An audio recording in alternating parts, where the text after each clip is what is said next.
할렐루야. 이 새벽 하나님의 은혜가 모든 성도님들에게 임하시기를 주님의 이름으로 기원합니다. 사랑하는 성도 여러분, 산상수훈이 하나님의 나라에 대한 권위 있는 예수님의 말씀이었다면 이적들은 하나님 나라의 능력을 뚜렷하게 드러나 보여주는 것입니다.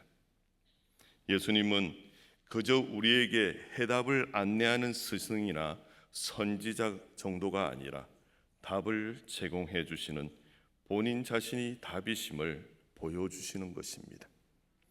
그리고 오늘 본문인 마태복음 8장의 시작은 매우 극적인 공간적 이동을 보여줍니다.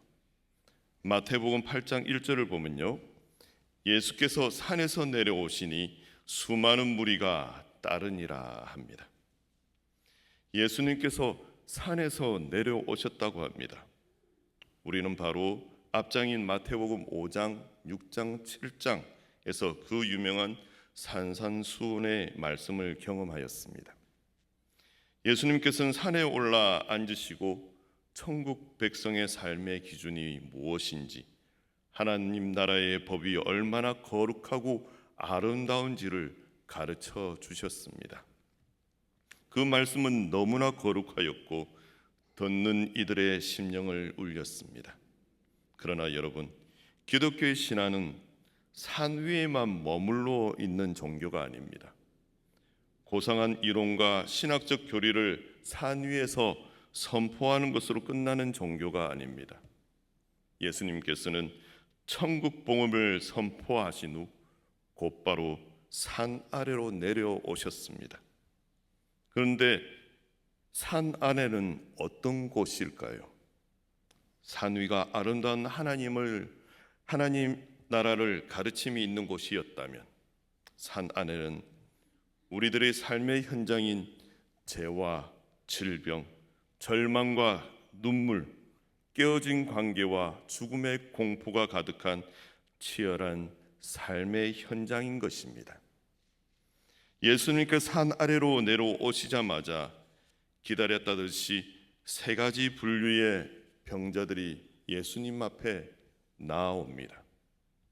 1절에서 4절에는 당시 사회에서 가장 비참하게 버림받았던 나병 환자들, 5절에서 13절에는 로마의 권력을 가졌으나 하인의 아픔 때문에 애타는 이방인 백부장, 14절에서 15절에는 열병에 신음하며 누워있던 베드로의 장모를 만납니다.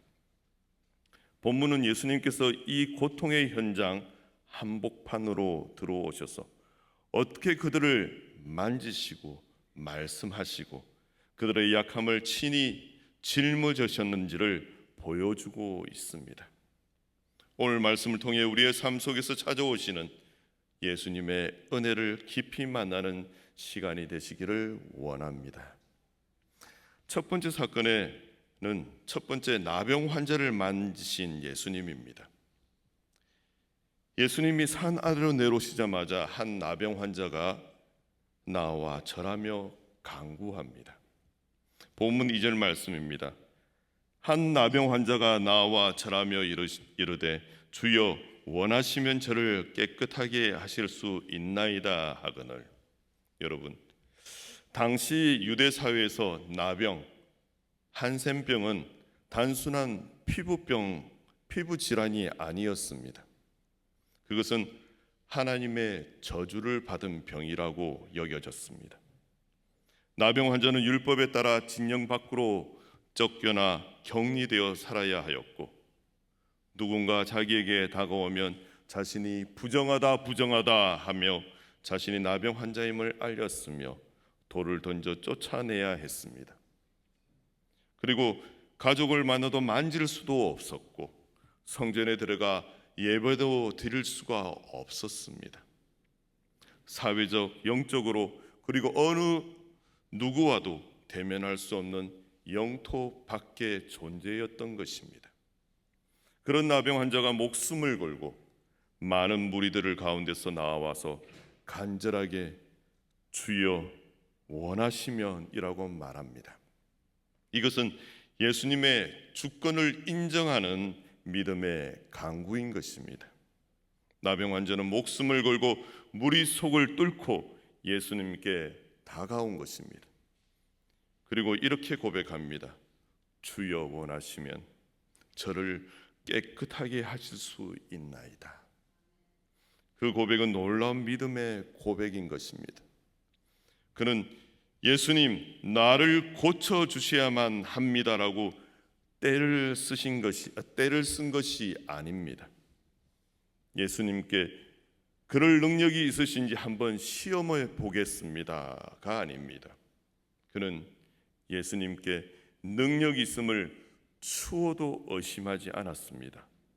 하실 수 있나이다 하였습니다.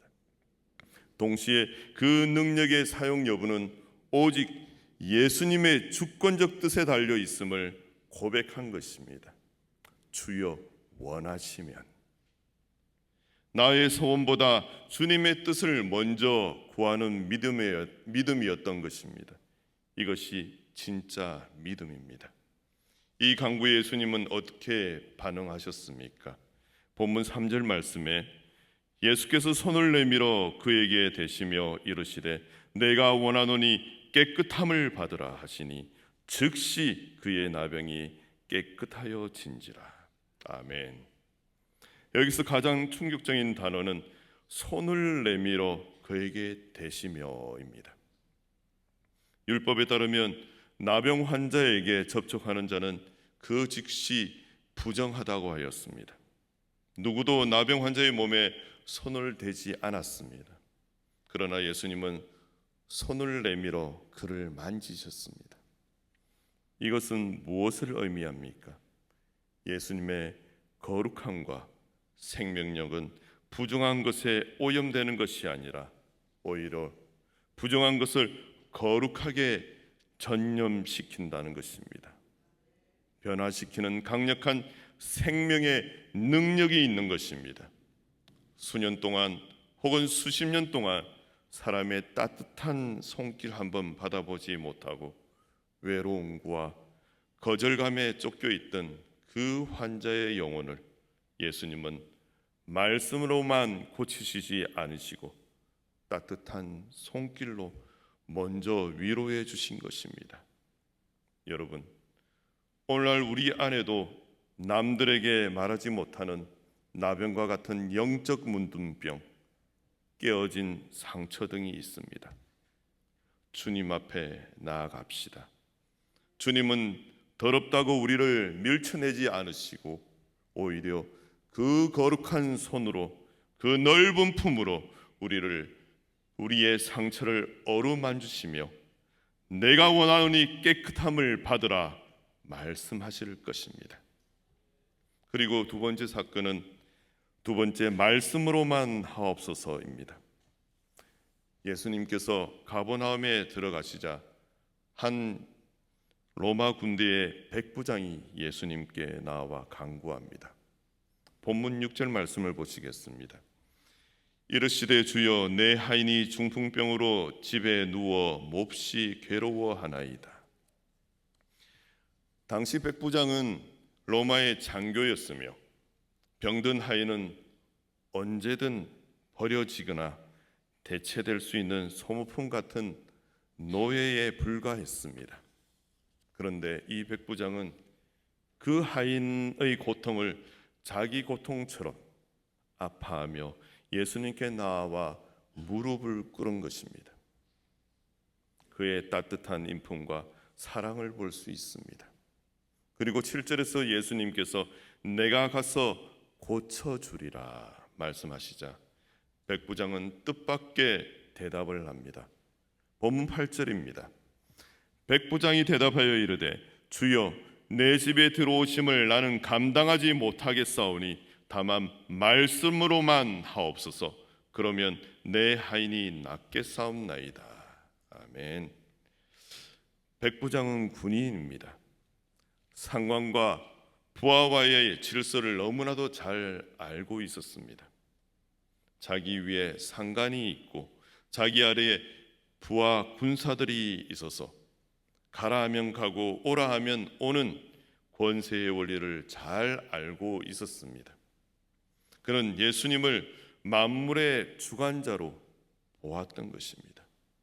굳이 아픈 현장까지 걸어오실 필요도 없이 공간을 초월하여 말씀 한마디만 하셔도 질병이 떠날 것을 믿었던 것입니다. 예수님은 이 이방인 백부장의 고백을 들으시고 크게 놀라십니다. 그것이 본문 10절 말씀에 있습니다. 함께 읽어보도록 하겠습니다.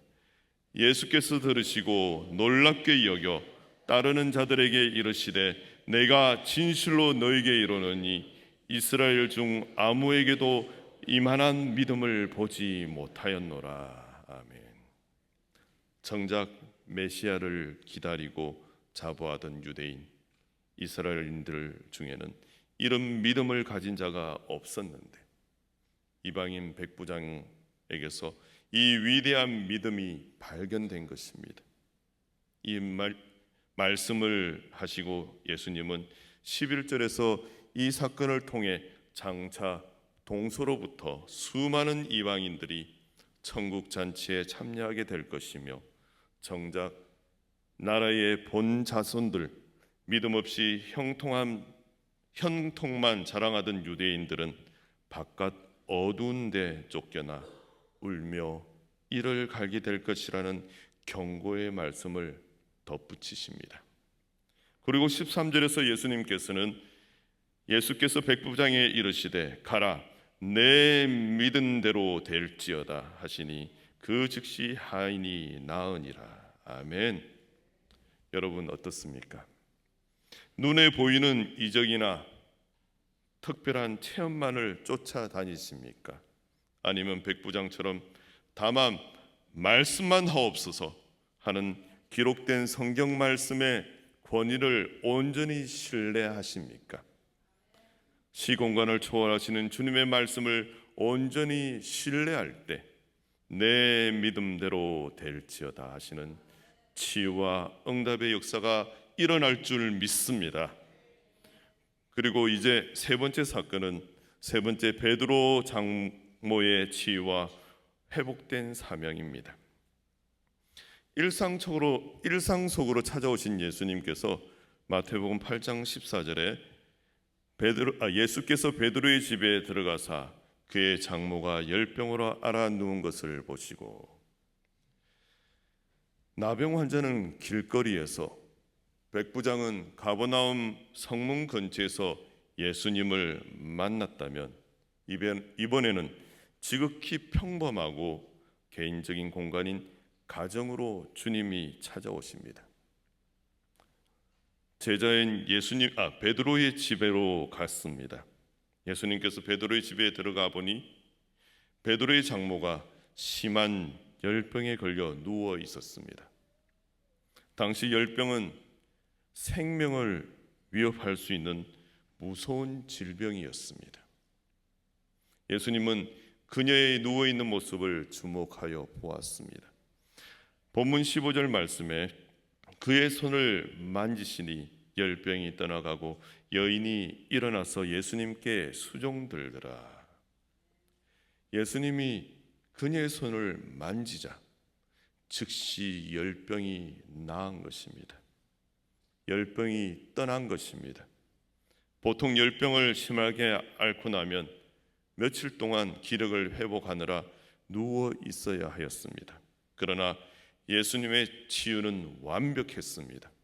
질병의 원인만 제거된 것이 아니라 잃어버렸던 건강과 기력까지도 즉시 회복된 것입니다. 여기서 주목할 단어는 일어나서 예수께 수종들더라.